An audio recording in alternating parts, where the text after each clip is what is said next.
हमारे विदर्भ प्रांत के संघचालक श्रीधर जी गाडगे, आमदार कृष्णाभाऊ खोपड़े, आमदार प्रवीण दटके, श्रीमान सपकाळ, आज जिनका हमने सत्कार, वो कर्नल अजय कपूर, प्रतीक महंत, मेजर श्रेया गुप्ता, हेमंत जी काळमेघ, विशेष अतिथि जितेंद्र वासनिक, हमारे राष्ट्र निर्माण समिति के प्रमुख ईश्वर गिरडे, रमन सेनाड, मंच पर उपस्थित सभी अतिथिगण और उपस्थित भाइयों और बहनों, पिछले अनेक सालों से इसी चौराहे पर हम अखंड भारत संकल्प दिन मनाते हैं। कल 15 अगस्त है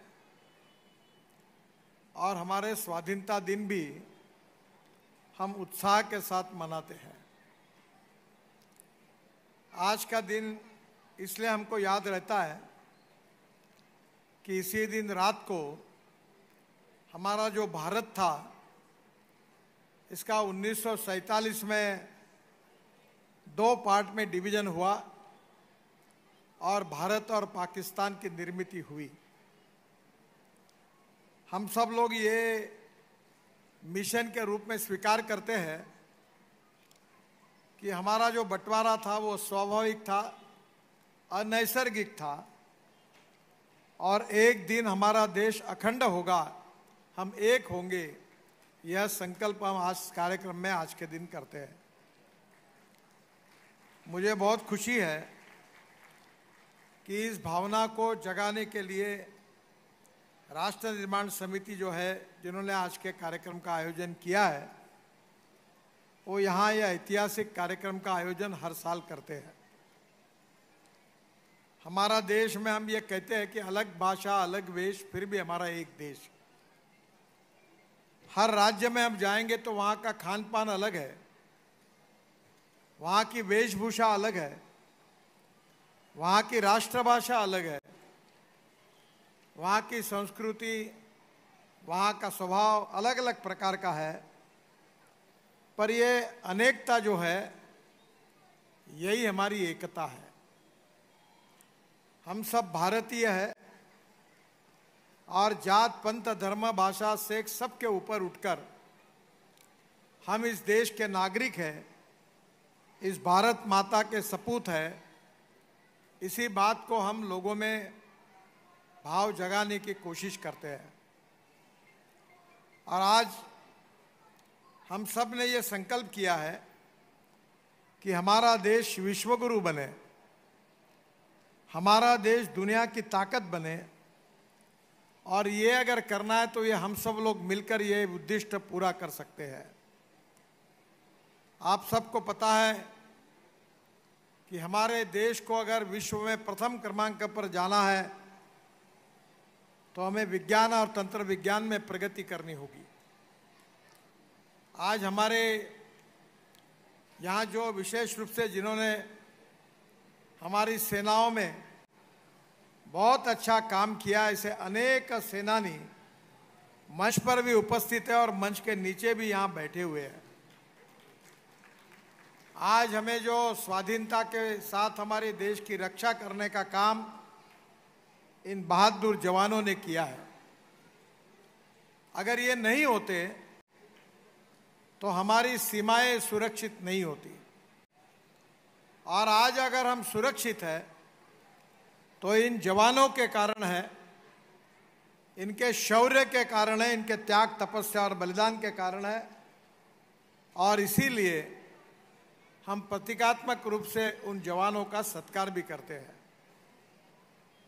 मेरा विश्वास है कि आज हमारे डिफेंस फील्ड में हमारा जो एक समय युद्ध होता था तो रणगाड़े होते थे, हम अनेक प्रकार के हमारे जवान सीमा पर जाते थे, गोलियां चलती थी।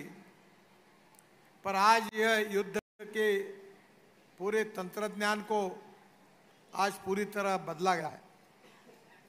आज ड्रोन से लड़ाई होती है, मिसाइल से लड़ाई होती है, और मुझे इस बात की खुशी है कि हमारे देश में अभी जो युद्ध हुआ था उसमें जो मिसाइल यूज हुई थी वो हमारे नागपुर के ही एक उद्यमी जो है उन्हीं के यहाँ द्रोण मिसाइल और द्रोण यहाँ तैयार हुए। इस बात का हम नागपुर वालों को बहुत अभिमान है। हमारे जो बच्चे बैठे हैं उनका भविष्य बहुत उज्जवल है।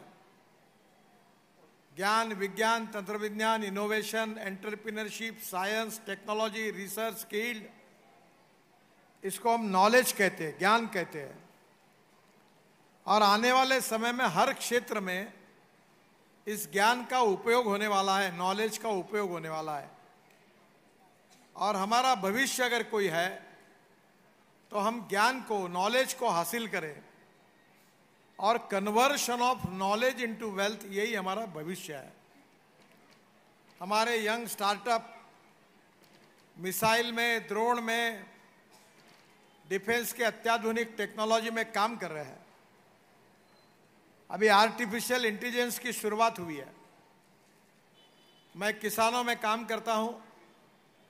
अब बड़े प्रमाण पर एआई का उपयोग खेती में हो रहा है कि हमारे जो क्रॉप है उसके ऊपर कौन सा डिसीज आएगा, ये 8 दिन पहले ही हमको टेलीफोन में अलार्म होकर पता चलेगा। हमारे यहाँ वेदर स्टेशन से अपना हमारे खेत में होगा और उसके साथ जो प्रयोग शुरू हुए हैं हमारी एग्रो विजन की ओर से, हमने विदर्भ में भी ये काम शुरू किया है माइक्रोसॉफ्ट और गूगल के साथ। और मेरे खुद के खेती पर भी हमने स्टेशन तैयार कर रहे हैं। और अमेरिकन सैटेलाइट से मेरे यहाँ पता चलेगा कि हमारा संतरा कैसा है, पानी की ज़रूरत है क्या, कौन सा खाद कमी है। और ये सब वो सैटेलाइट अमेरिका में देखकर मेरे खेत का यहाँ के वेदर स्टेशन से जानकारी लेकर, और ज़मीन में पानी कितना है, कितना कम है, अब पानी देने की आवश्यकता है, सब प्रकार की इंस्ट्रक्शन इस समय हमें उपलब्ध होगी और जिसके कारण हमारा उत्पादन दुगना होने की संभावना है।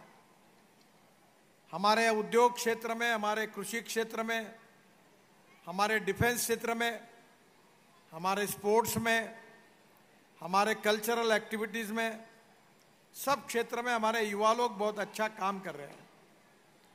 अभी मैंने शरद पोंक्षे जी को बताया कि आप सबके सहयोग से हम खासदार सांस्कृतिक महोत्सव करते हैं।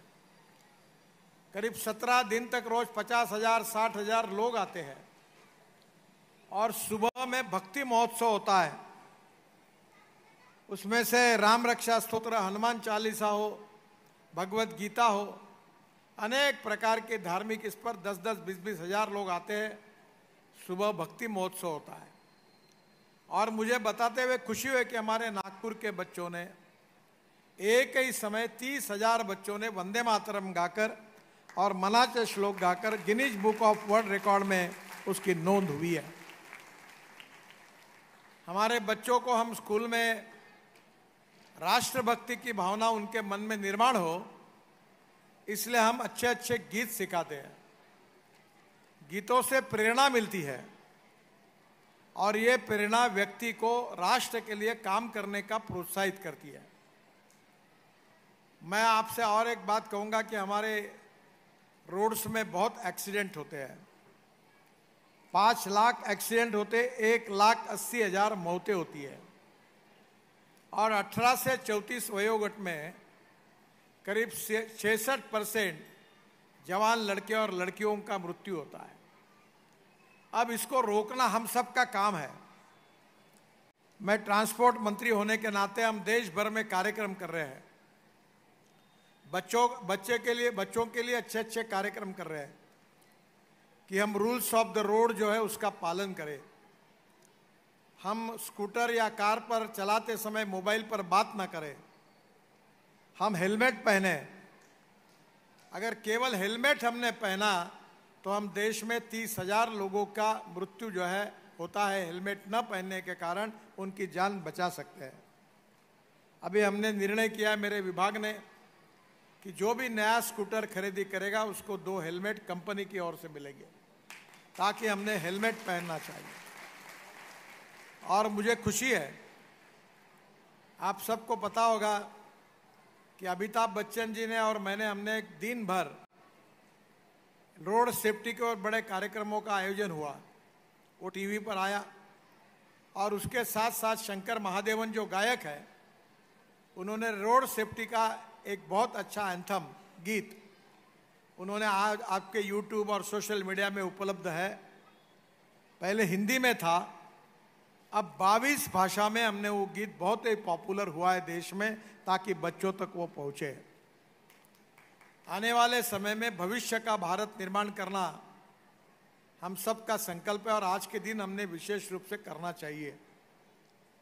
हमारे प्रधानमंत्री जी ने हमारे सामने उद्दिष्ट रखा है कि $5 ट्रिलियन की इकोनॉमी बनानी है, आत्मनिर्भर भारत बनाना है, भारत को विश्व गुरु बनाना है, भारत को 3rd वर्ल्ड की लार्जेस्ट अर्थव्यवस्था बनाना है। ये आप सबके प्रयासों से होगा। और अगर हम सभी क्षेत्र में अगर ताकतवान बनेंगे तो फिर निश्चित रूप से पूरे विश्व हमारी बात सुनेगा। जिनके पास आर्थिक शक्ति है, जिनके पास डिफेंस की शक्ति है, जिनके पास ज्ञान विज्ञान तंत्र विज्ञान की शक्ति है, जिनकी उद्योग और खेती के क्षेत्र में प्रगति और विकास है, और जहाँ के नागरिक देशभक्त और संस्कारित है, वो देश ही विश्व गुरु बन सकता है।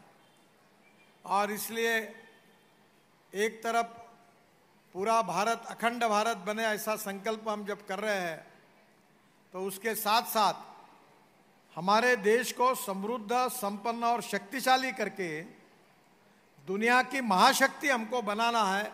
ये भी संकल्प हम सबको करना होगा। हमारे शूर जवानों ने देश के लिए कुर्बानी दी है।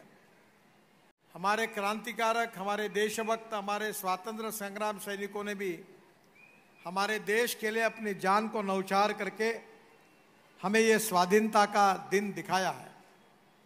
उनमें से अनेक लोग आज हमारे बीच में नहीं है, पर वो लोग अगर ये बलिदान नहीं करते तो आज आप हम सबको आज स्वाधीनता के इस माहौल में हम नहीं रह पाते।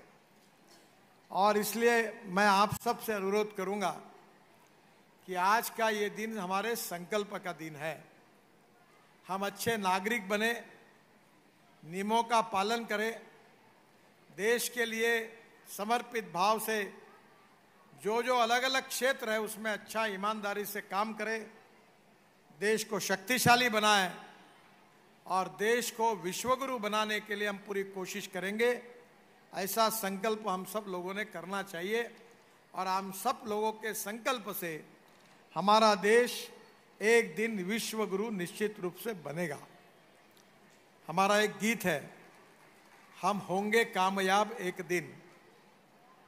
वो दिन अब बहुत नज़दीक आ रहा है। हमारा देश तेजी से बदल रहा है, और एक दिन पूरे विश्व को सभी दृष्टि से शक्तिशाली बनकर, हम विस्तारवादी नहीं है, हमें किसी देश की जमीन हासिल नहीं करनी है, तो हमारी संस्कृति, हमारा इतिहास, हमारी विरासत ये कहती है वसुधैव कुटुंबकम। हम कहते हैं विश्व का कल्याण हो, हम कभी ये नहीं कहते कि मेरा कल्याण हो, हम ये कहते हैं कि विश्व का कल्याण हो। और इसलिए हमारा इतिहास, हमारी संस्कृति, हमारी विरासत हमारी प्रेरणा है। और आने वाले समय में हमारे राष्ट्र के पुनर्निर्माण के लिए एक सुसंस्कृत, जिम्मेदार नागरिक बनने की इस प्रक्रिया में हम भी इसी दिशा में प्रयास करेंगे। ऐसा संकल्प हम सब लोगों को करना है और उस संकल्प के अनुसार चलना है। अगर ये अगर करेंगे तो आज के कार्यक्रम का जो फल है वो निश्चित रूप से अच्छा करके निकलेगा। मैं आप सब से अनुरोध करता हूं कि यही संकल्प करके आप यहां से जाइए और मेरे साथ जोर से कहिए, भारत माता की जय, भारत माता की जय, भारत माता की जय। धन्यवाद।